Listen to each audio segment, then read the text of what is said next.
Hello students, তোমাদের প্রত্যেককে Debashis learning centre চ্যানেলে ওয়েলকাম জানাই।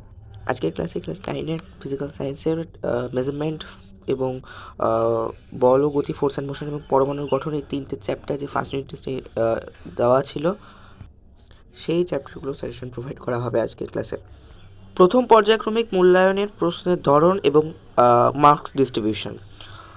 তো এখানে প্রথমে ভাবমূল বা উপভাবমূলের মধ্যে আমাদের যে চ্যাপ্টারগুলো পরীক্ষা হবে, পরিমাপ, বলগতি এবং পরমাণুর গঠন। সেখানে টোটাল পরিমাপ চ্যাপ্টার থেকে টোটাল 12 নাম্বার, বলগতি থেকে 14 নাম্বার এবং পরমাণু গঠন থেকেও কিন্তু 14 নাম্বারের পরীক্ষা হবে।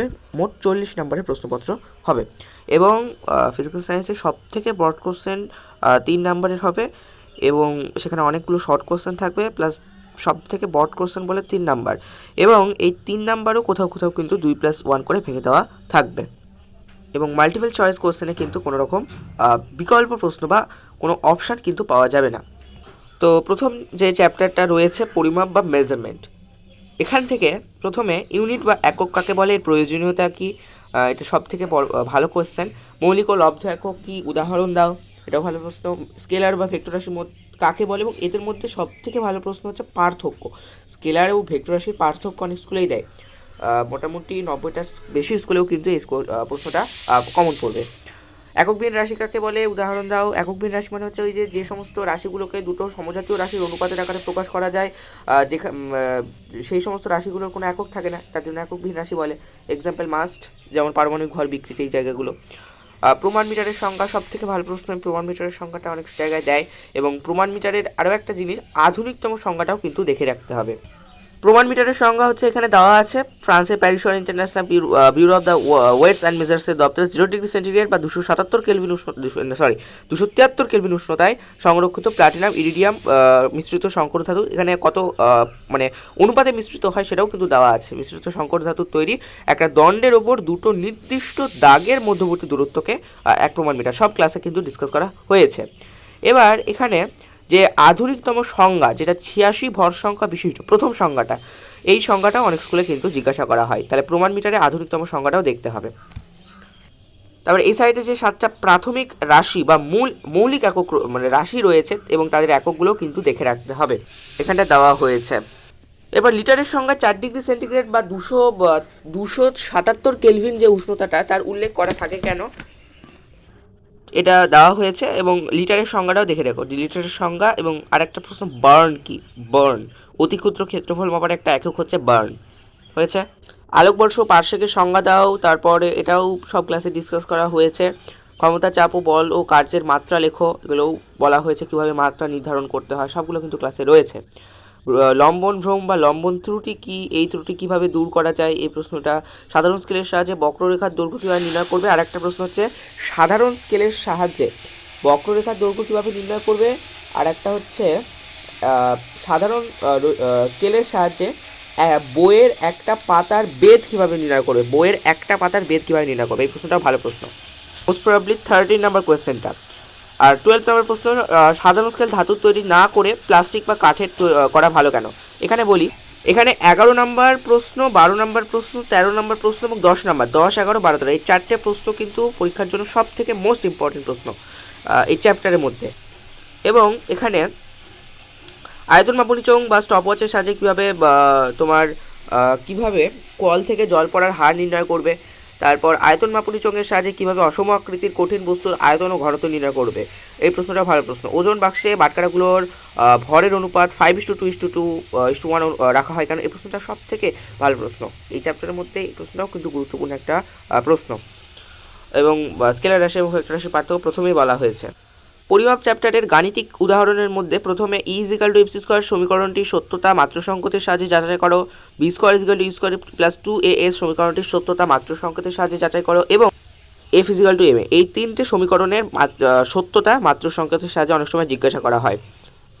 এরপর সিলেক্টেড কিছু গাণিতিক কোয়েশ্চেন পরপর সাজিয়ে দেওয়া হয়েছে, যেমন এক খণ্ড লোহার, মানে উদাহরণ নাম্বার 1, উদাহরণ নাম্বার 2, যেগুলো গুরুত্বপূর্ণ সেগুলো বলছি। উদাহরণ 1-এরটা করতে হবে, 3 নাম্বার উদাহরণটাও করতে হবে, 2-এরটাও করতে হবে, তাহলে 1, 2, 3 হলো।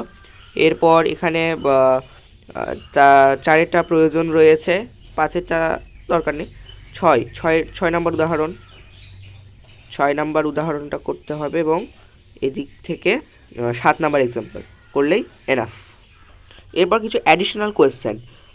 সাধারণ তুলার সুবিদিতা বলতে কি বোঝায়? এই প্রশ্নটা ভালো প্রশ্ন। তারপরে সাধারণ তুলার সুবিদিতার শর্তগুলো লেখো, এই দুটো প্রশ্ন। আর একটি ভালো তুলা যন্ত্রের কী কী বৈশিষ্ট্য গুণ থাকা উচিত?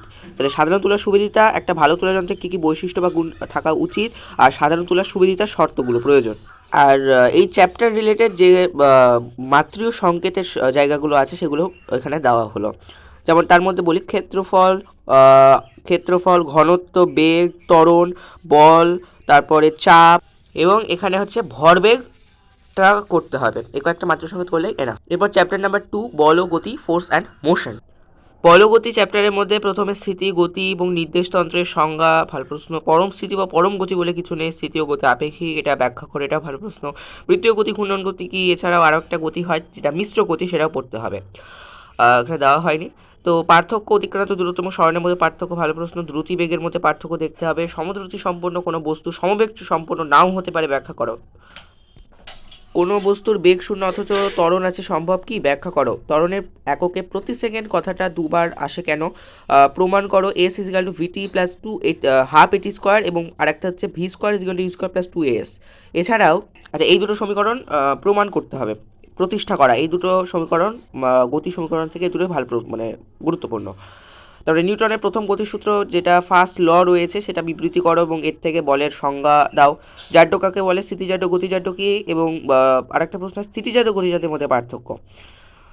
স্থির বাস হঠাৎ চলতে শুরু করলে যাত্রীরা পিছনের দিকে হেলে পড়ে কেন, কম্বল থেকে ধুলো ঝাড়ার জন্য, মানে এগুলো সব নিউটনের সূত্র, গতিসূত্র থেকে ব্যাখ্যা করতে হবে। কম্বল থেকে ধুলো ঝাড়ার জন্য লাঠি দিয়ে আঘাত করা হয় কেন, চলন্ত বাস হঠাৎ চলতে শুরু করলে যাত্রীরা সামনের দিকে ঝুঁকে পড়ে কেন। তারপর বলের সামান্তরিকের সূত্রটি লেখো, ভালো, এটা সব থেকে গুরুত্বপূর্ণ। 33 নম্বর প্রশ্ন। 34 নম্বর প্রশ্ন, যে পাখি আকাশে ওড়ে কীভাবে, রোলার ঠেলা অপেক্ষা টানা বেশি সুবিধাজনক কেন। আর একটা প্রশ্ন আছে রোলার, হ্যাঁ এটাই একটা প্রশ্ন, এটাও ভালো প্রশ্ন। আচ্ছা, নিউটনের দ্বিতীয় গতিসূত্র যেটা রয়েছে সেটার বিবৃতি করো এবং এই সূত্র থেকে কী জানা যায়, এবং নিউটনের দ্বিতীয় গতিসূত্রের গাণিতিক রূপটি লেখো। বস্তুর ভরিজাডের পরিমাপ, এটা ব্যাখ্যা করো। নিউটন এবং ডাইনের মধ্যে সম্পর্ক নির্ণয় করো। দেখো, ফিজিক্যাল সায়েন্সের সাজেশন সেরকম কিন্তু হয় না, তবুও যেগুলো প্রশ্নবিচিত্রায় বারবার আসে এবং বিভিন্ন স্কুলের পরীক্ষায় যেগুলো বারবার করে দেওয়া হয় সেগুলোই কিন্তু এখানে রাখা হয়েছে।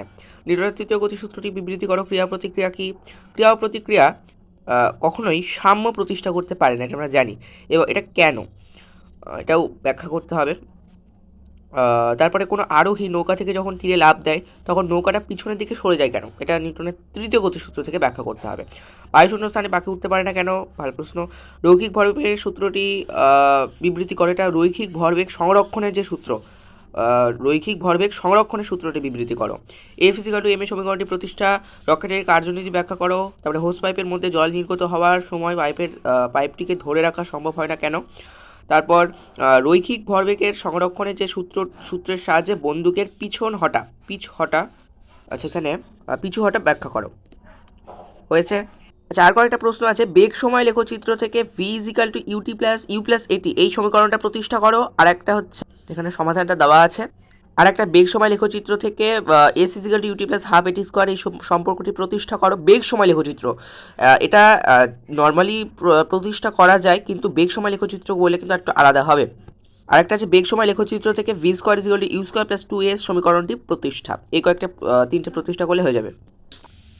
এরপর গাণিতিক কোয়েশ্চেন। উদাহরণ নাম্বার 5, বল ও গতির চ্যাপ্টার সংক্রান্ত যে সমস্ত গাণিতিক প্রশ্নগুলো গুরুত্বপূর্ণ সেগুলো তুলে ধরা হয়েছে। উদাহরণ নাম্বার 5, উদাহরণ নাম্বার 6, 8, 9, 10 সবগুলোই করতে হবে।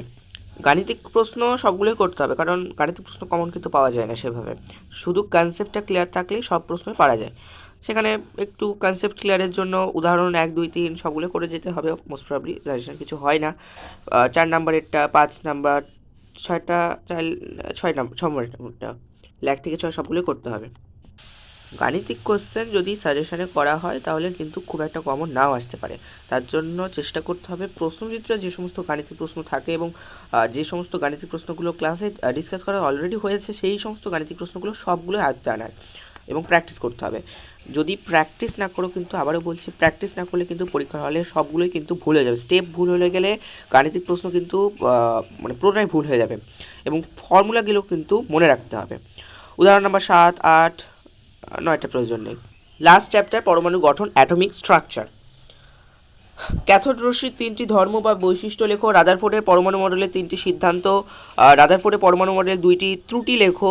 তারপরে রাদারফোর্ড কেন নিউট্রনের অস্তিত্ব অনুমান করেন। তারপরে বোরের পরমাণু মডেলের 3টি স্বীকার্য, ট্রিপল স্টার বোরের পরমাণু মডেলের 3টি স্বীকার্য।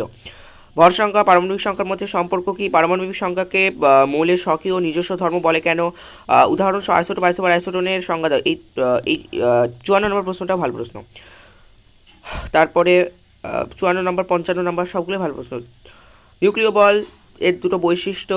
আইসোটোপগুলোর মধ্যে হচ্ছে মানে রাসায়নিক ধর্ম একই বা অভিন্ন হয় কেন। পরমাণু বা আয়নের মধ্যে কোনটি বেশি সুস্থিত এবং কেন, বা Na+, এর মধ্যে কোনটি বেশি সুস্থিত ও কেন। X to the power 2 x⁻²² আয়নে 10টা ইলেকট্রন ও 8টি নিউট্রন রয়েছে। মৌলের পরমাণু ক্রমাঙ্ক, ভর সংখ্যা কত, মৌলটির নাম লেখো। এই টাইপের কোশ্চেনও অনেক সময় দেওয়া হয়। আর দুটো প্রশ্ন আছে, হাইড্রোজেনের আইসোটোপগুলো অঙ্কন করো, আর একটা মৌলের কে কক্ষে 2টি। এই টাইপের প্রশ্ন অনেক সময় পেয়েছিলাম প্রশ্নটা সলভ করাকালীন, যে একটা মৌলের কে কক্ষে 2টি, এল কক্ষে 8টা এবং এম কক্ষে 6টা ইলেকট্রন রয়েছে। তাহলে মৌলটির সর্বাধিক যোজ্যতা কত। মৌলটির ভর সংখ্যা 32 হলে নিউট্রন সংখ্যা কত। আর এটা চাইলে দেখে যেত আরও প্রথম 20টা মৌলের নাম, যে hydrogen, helium, lithium, beryllium, boron, carbon, nitrogen, oxygen, fluorine, neon, এভাবে যে প্রথম 20টা পর্যায় সারণীর যে স্ট্রাকচার রয়েছে সেগুলো চাইলে কিন্তু মনে রাখতেই পারো। গাণিতিক কোয়েশ্চেনের প্রথমটা, উদাহরণ নাম্বার 1, এগুলো কিন্তু যেগুলো গুরুত্বপূর্ণ সেগুলো প্রথমে রাখা হয়েছে। 2, তারপরে 4 এবং 5, এই কয়েকটা করতে হবে। আজকের সাজেশনের ক্লাস এখানেই কমপ্লিট হলো, এবং যদি ক্লাসটা ভালো লেগে থাকে তাহলে কিন্তু অবশ্যই ভিডিওটা একটা লাইক দেবে, এবং যদি এখনও পর্যন্ত চ্যানেলটাকে সাবস্ক্রাইব না করে থাকো তাহলে অবশ্যই চ্যানেলটাকে সাবস্ক্রাইব করবে। এরপর শীঘ্রই কিন্তু জীবন বিজ্ঞানের সাজেশনটা প্রোভাইড করা হবে। আশা রাখছি এইখান থেকেই কিন্তু ম্যাক্সিমাম নাম্বার অফ স্কুলে কিন্তু ফুল প্রশ্নপত্র কিন্তু কমন পেয়ে যাবে।